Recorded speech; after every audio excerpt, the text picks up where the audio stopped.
सभापति महोदय, जो हमारे सत्ता पक्ष के लोग हैं वो हर चीज को ओन करना चाहते हैं। ये 150वें वर्ष में जब हम वंदे मातरम याद कर रहे हैं, बंकिम चंद्र चट्टोपाध्याय जी को हम याद कर रहे हैं कि उन्होंने इतना महान गीत हमें दिया है। सत्ता पक्ष के लोग समय समय पर हमें देखने को मिलता है कि जो महापुरुष उनके नहीं हैं या जो चीज उनकी अच्छी नहीं है उनको वो ओन करना चाहते हैं। 150वें वर्ष वंदे मातरम, मैं अभी वो बात कहूंगा और मैं बात कहूंगा और हमारे मंत्री जी उसका जवाब देना। सभापति महोदय, क्योंकि ये बात ओन करने की आ रही, अपनाने की बात आ रही, तो मैं सभापति महोदय, मैं अपने सत्ता पक्ष के लोगों को याद दिलाना चाहता हूं। सत्ता पक्ष के लोगों की जो पार्टी आज है, भारतीय जनता पार्टी, जिस समय गठन हो रहा था, हमारे मुंबई और महाराष्ट्र के लोग जानते होंगे कि जिस समय गठन की चर्चा थी उस समय आपके जो अध्यक्ष चुने गए थे उनको जो भाषण देना उस पर भी बहस चल रही थी। और बहस इस बात की थी कि भारतीय जनता पार्टी सेकुलर रास्ते पे जाएगी, सोशलिस्ट रास्ते पे जाएगी कि नहीं जाएगी। तमाम विरोध के बाद भी उस समय के उनके राष्ट्रीय अध्यक्ष जो चुने गए थे उन्होंने वही रास्ता अपनाया अपने भाषण में। समाजवादी आंदोलन, समाजवादी विचारधारा और सेकुलर रास्ता अपनाया। और वही नहीं, जो उनका मंच था उसमें जयप्रकाश जी की तस्वीर लगा करके भी उन्होंने लोगों को ये भ्रम फैलाने की कोशिश की कि जेपी के रास्ते पर भारतीय जनता पार्टी चलेगी। बताएं माननीय मंत्री जी, आप कितने सेकुलर हैं आज, कितने सोशलिस्ट हैं आज? अभी गौरव गोगोई जी ने ठीक कहा, इंडिगो का हवाई जहाज उड़ नहीं रहे हैं, उड़ नहीं रहे कि उड़ाए नहीं जा रहे हैं? उड़ाए नहीं जा रहे। और क्या बात कही गई थी कि गरीब भी उसमें चल सकेगा। इसलिए सभापति महोदय, मैं बात दूसरी तरफ नहीं ले जाना चाहता हूं। वंदे मातरम सिर्फ गाने के लिए नहीं है, निभाने के लिए भी होना चाहिए। सभापति महोदय, आज हम आकलन करें, पीछे मुड़ करके देखें कि हम इस वंदे मातरम को कितना निभा रहे हैं। जिस वंदे मातरम ने आजादी के आंदोलन में सबको जोड़ा, आज के दरारवादी लोग उसी से देश को तोड़ना चाहते हैं। ऐसे लोगों ने, सभापति महोदय,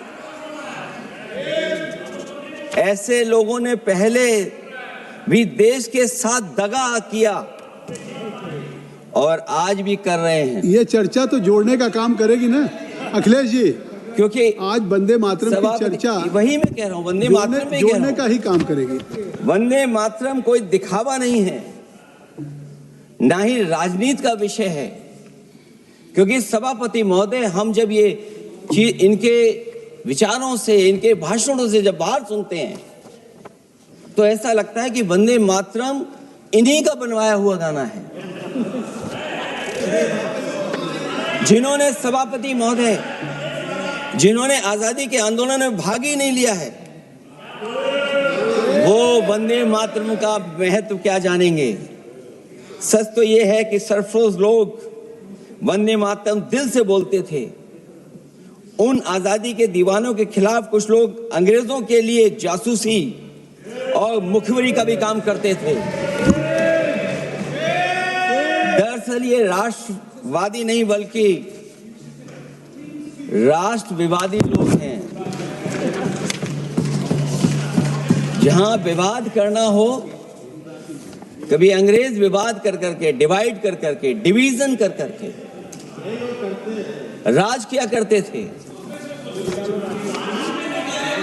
सभापति महोदय, आज भी वही रास्ता कुछ लोग अपना रहे हैं। वो डिवीजन का रास्ता अपना रहे हैं, डिवाइड का रास्ता अपना रहे हैं, दरारवादी रास्ता अपना रहे हैं।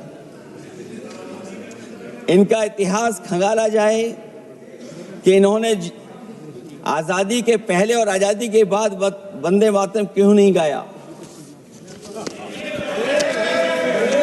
ये सभापति महोदय, आज जब हम वंदे मातरम पे इतनी चर्चा कर रहे हैं, जिस भाव से हम लोग यहाँ बैठे हैं, कम से कम ये भी खंगाला जाए इतिहास में कि वंदे मातरम कुछ लोगों ने कब गाया।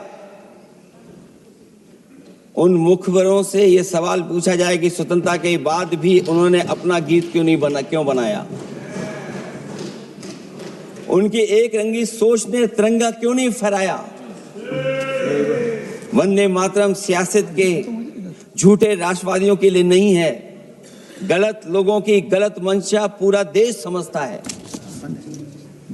और केवल यही नहीं ओन करते हैं, कभी कभी भारत माता का जो चित्र है, जो पेंटिंग कभी बंगाल के महान लोगों ने बनाई थी,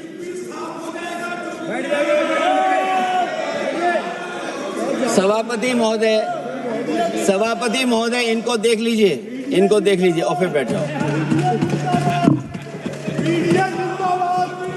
सभापति महोदय, राजभर जी आप बैठिए, आपके नेता बोल रहे हैं। सभापति महोदय, वंदे मातरम का भाव ये भी था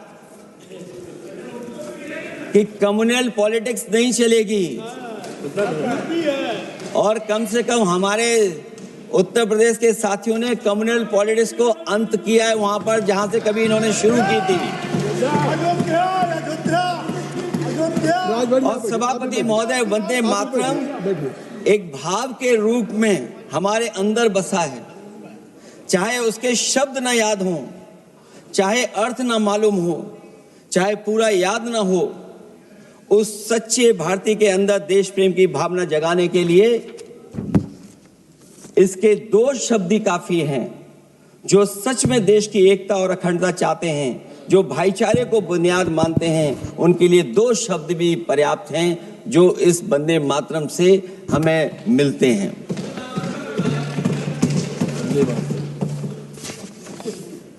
दूसरा किस्सा सुना दो अध्यक्ष महोदय। सभापति महोदय, इनका इतिहास खंगाल लीजिए, पूरा निकाल लीजिए। चुनावी सभाओं में कभी बाबा साहब भीमराव अंबेडकर जी की तस्वीर ये लोग नहीं लगाते थे। ये बात अगर सही हो तो बता दो। और ये तस्वीर कब लगाना शुरू किए? इनका एक सहयोगी साथी संगठन, जिस समय समाजवादी पार्टी और बहुजन समाज पार्टी ने मिलकर के इन्हें उत्तर प्रदेश में हरा दिया था, उसी दिन के बाद से बाबा साहब भीमराव अंबेडकर की प्रतिमा और तस्वीर लगाने लगे।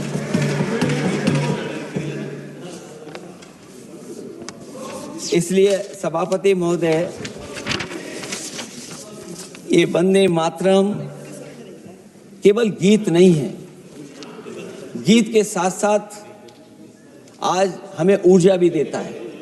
उस समय क्रांतिकारियों को ऊर्जा मिलती थी, एकजुटता का नारा था, हम साथ लेकर के चल रहे थे सबको, और देश के सभी लोगों ने जाति धर्म को भुला करके एक साथ मिलकर के वंदे मातरम के सहारे अंग्रेजों को भगाने का लगातार कोशिश की। और अंततः परिणाम ये हुआ कि जब देश जागा, वंदे मातरम के साथ साथ जय हिंद का नारा, इंकलाब जिंदाबाद का नारा लगा करके अंग्रेजों को इस देश से भगाने का काम किया। आज सभापति महोदय, जब हम चर्चा कर रहे हैं, हम कैसा देश बनाना चाहते थे और किस दिशा में हम लोग देश को ले जा रहे हैं।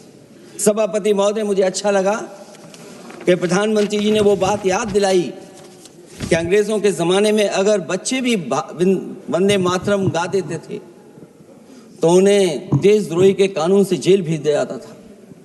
आज जब हम आजाद हो गए हैं तो आज देखिए उत्तर प्रदेश में क्या हो रहा है कि जो प्राइमरी स्कूल है वो बंद किए जा रहे हैं। 26,000 से ज्यादा स्कूल बंद हो गए। और जब बच्चों को पढ़ाने के लिए हम लोगों ने जिम्मेदारी उठाई, पीढ़ी के समाज के लोगों ने जागरूक होकर के पढ़ाने की कोशिश की, तो कभी अंग्रेजों ने मुकदमा लगाया था बच्चों पर देशद्रोह का। आजादी के बाद भारतीय जनता पार्टी की सरकार ने वहां पर मुकदमे उन पे लगाए जो पढ़ने गए और जो पढ़ाने गए। तो इसलिए वंदे मातरम का भाव जो था, उसी भाव से जुड़ करके हम सब मिल करके इस देश को और मजबूत करें। यही हमारी भावना है, यही हमारी सदस्यों की भावना है। जब हम 150वें वर्ष में याद कर रहे हैं तो वहीं हम ये याद करें कि जिस भावना से वंदे मातरम को हम लोगों ने देश के सामने गा गा करके अंग्रेजों को भगा दिया, ये देश कैसे मजबूत हो, एकजुट कैसे हो, बिना भेदभाव के, और संविधान से कैसे चलें, क्योंकि ये संविधान से ही मिला हुआ हमें गीत है। इसलिए इस गीत के माध्यम से हम किसी पर टिप्पणी और किसी पर थोपने की कोशिश न करें और न किसी पे दबाव बनाने की कोशिश करें। आपका सभापति जी का बहुत बहुत धन्यवाद।